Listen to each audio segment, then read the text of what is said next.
thought I would just read this to you this morning. Many people have told me they just listen to what I'm doing, not watch, which is totally fine. But there's an article here in the Dow Jones this morning called Why Trump Blinked on Tariffs just hours after they went into effect. And we can go through this. It's so endemic of Trump's problems.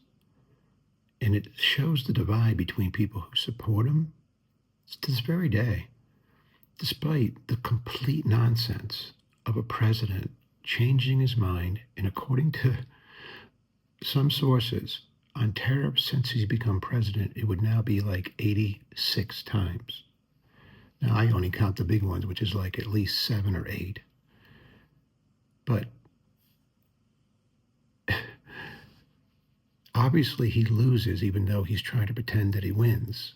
President Trump finally blinked. Every newspaper source now is looking for a way to say he capitulated. He blinked. He went with the stock vigilantes, the bond market vigilantes, whatever they're going to say. But what I've said in the last 2 months is exactly what was happening. Either President Trump doesn't know, which is totally possible, how hard it is to change these supply lines between Canada and America, Mexico and America, and so forth. And things were about to really shut down, as I said. But listen to this article. Quote, "It took a week for the plunge in the stock and bond markets, along with a sustained campaign by executives, lawmakers, lobbyists, and foreign leaders to prompt Trump to roll back for 90 days a major element of his sweeping tariff plan," end quote. Let's stop there in the first paragraph. How is this better that instead of saying he declares victory and makes them all 10% like I suggested yesterday, except for communist China, how is this better? Because now we have this rolling 90 days, which, by the way, Trump supporters and people who really, I don't know where they get this from, who will continue to say he's a master negotiator, he's this, he's that. And some people have even called me and said, this was really a plan. Really, he was planned this the whole time. He has no plan, folks. There's never been a plan. He hates tariffs. He stated that he hates tariffs. He loves tariffs. He hates any single deficit in trade with any single country. He says if we have one, we're losing with any country. None of this is true. We've been over this, and I hate to even, here's my problem. I hate to even say it again because it's so obvious. And I don't want to think that I'm talking to people with sixth grade educations, although I'm sure I would love it if anybody listened and learned. But obviously, you can hear the examples. You can go back to Milton Friedman. Anybody would tell you that when you go get a haircut, this is Larry Kotlikoff the other day, you have a trade deficit with your barber. So we have a trade deficit with certain countries for real reasons.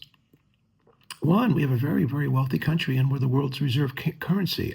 And we will be for a while longer, no matter what, I guess, because you can't replace it with the renminbi, which they're going to devaluate, and you can't even buy bonds in their country, talking about communist China. There's other reasons too. But by the very nature of it, it's not a bad thing, especially if we talk about the law of comparative advantage. But back to this 90 days, how is that better to keep the uncertainty going? Because remember, our GDP is consumption plus investment plus government spending plus X minus M, which is plus or minus our trade surplus or our trade deficit. Okay, that's it. How does this prompt more people to invest in America when there's all this uncertainty? It doesn't. How does it prompt more consumption? It doesn't. They're already, rightfully so, and doing it in a very bad way, we'll say for another debate, taking down government spending slightly, right? I mean, you have people like Robert F. Kennedy Jr. laying off 10,000 people, then hiring 2,000 people back and saying it was by plan, which is obviously not true at all. But back to this, he still has the uncertainty. Now, he actually wants to say to you, quote, "The president said the reaction to the tariffs was getting a bit, quote again, yippee. like a nervous athlete unable to perform, and he relied on his instincts to change course as he watched the bond market tank and listened to business leaders, including J.P. Morgan's CEO, Jamie Dimon, who expressed fears of a recession. The episode was classic Trump. He took a drastic action, closely tracked the reaction, kept advisors and allies guessing, and then changed course. End quote. I could stop at every paragraph. I just want to ask everybody who's a Trump fanatic, is this okay? Like, a man watches TV. He could have called Jamie Dimon 3 months ago. Jamie Dimon, I think more of a Democrat and Republican, is actually a very smart guy, a very reasonable guy when he says certain things. He doesn't do that. So someone with narcissism doesn't do this. He thinks that the world revolves around him. And as president, he's mostly now right. But instead of getting advice and then making a final decision, he's watching TV and seeing that the tariffs was causing people to get yippee. This is not the action of someone who should be president of the United States of America. And if you're still supporting him, you've got to get up and say, this is complete foolishness. And it is.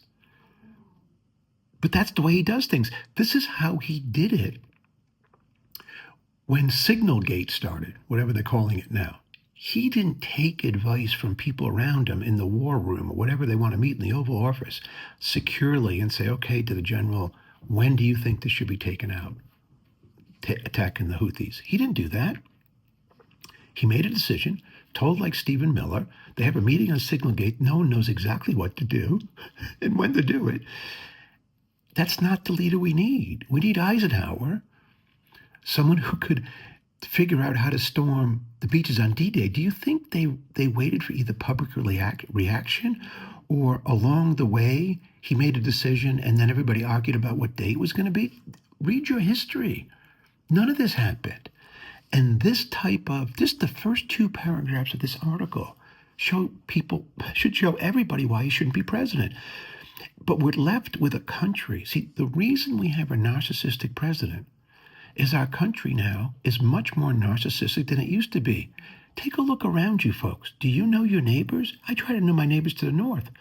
They don't really want to know me, I don't think. People are now just into themselves. Watch a basketball game and watch 18-year-olds cover themselves with tattoos playing the NCAA tournament. Do you think their parents, do they have a parents? Do people just think I'm doing this for myself? Every action they think. I don't even watch TV. What are people putting on TV today? Is it something about the common good? Is it funny, or is it about something to do with themselves? So it goes on and on. We can skip the paragraphs and we can go through this whole article, but this is just one of many, many articles. Quote, in this case, the extraordinary reversal was announced via Trump's social media platform just hours after so-called reciprocal tariffs officially went into effect. What? By the way, go back and take a look at the guy. Look at this. How's this guy doing? He knows this is complete foolishness. He does. In foreign policy, Rubio does. They all do. But we live in a country where people don't want to do the right thing. They simply want power, and they'll do whatever it takes. Right? I mean, you have a situation where over the weekend, Elon Musk was talking about a free trade agreement with Europe and throwing Lighthizer, who's supposedly in charge of all this stuff, under the bus. I mean, let alone the fact that, as I've reported, and anybody would tell you, but I've said it in the strongest terms, there is no rationale, zero rationale, as to why the tariffs were set at a certain rate. There's nobody on AI. There's no economist that could tell you why this was done. I mean, it's unbelievable. Trump was also swayed by the stock market and a parade of business leaders expressing concerns about tariffs. In other words, he made a decision. He unsettled the markets personally. He likes doing it. You have to wonder the people around him, will anybody ever be brought up on charges for insider trading? And would it be insider trading just to know what he's going to do in the next couple of days, right? Because people know this is happening because he waits. But back to this quote, Trump was also swayed by the stock market and the parade of business leaders expressing concerns about tariffs. Over the last few days, executives and lobbyists had flooded the White House Chief of Staff's Susan Wiley's phone, according to the person close to her, end quote. He could have done all this fielding the calls before he made decisions. And then, of course, quote, Trump played his cards close to the vest. He told advisors he was willing to take pain, a person who spoke to him, end quote. But he wasn't, right? He wasn't willing to take pain. He just doesn't care. So if this recent action on tariffs doesn't let you understand that Trump is only out for himself because in his own way, he loves America. He's not involved in Russiagate or any of this other stuff that I told you was false. But he does it while his U.S. trade, listen to this one, quote, U.S. Trade Representative Jamieson Greer was testifying about tariffs before the House Ways and Means Committee when Trump announced the reversal. After about 20 minutes after Trump made the announcement, Representative from Nevada finally brought up the shift, asking Greer if he was aware of the pause. Quote, says Greer, yes, I am. I understand the decision was made a few minutes ago. It's been under discussion. So the congressman's like, what are you talking about? I'm not quoting now anymore. Are you in charge of negotiations? The president's tweeting about this from where the hell he is? So Besson had to get out of a lunch meeting. None of these people were informed. None were informed. It's insulting, and it can't be the way to run a country. Yet. It's how the country's being run on every single topic. And if you think it's okay that the United States of America has a complete clown running it, whether it comes to hiring, firing people in the federal government, I could do all this. People who have business backgrounds like me can do all this stuff. Fire the right people, lay them off, do whatever. But everything is a clown show, including, by the way, at the very beginning. The way they laid people off at the beginning was to give people 8-month severance and sign off. And you know that the first people who took that check and signed off on 8 months of severance were the people who were about to retire tomorrow. And the next group of people, because they got 8 months of free pay, and the next group of people would have been the people who were the best employees who could make higher pay going elsewhere and took 8 months off. It's not the way to fire. None of this is the way anybody would do things. And it's not leadership. It's narcissism. And I can't believe that people are still putting up with it.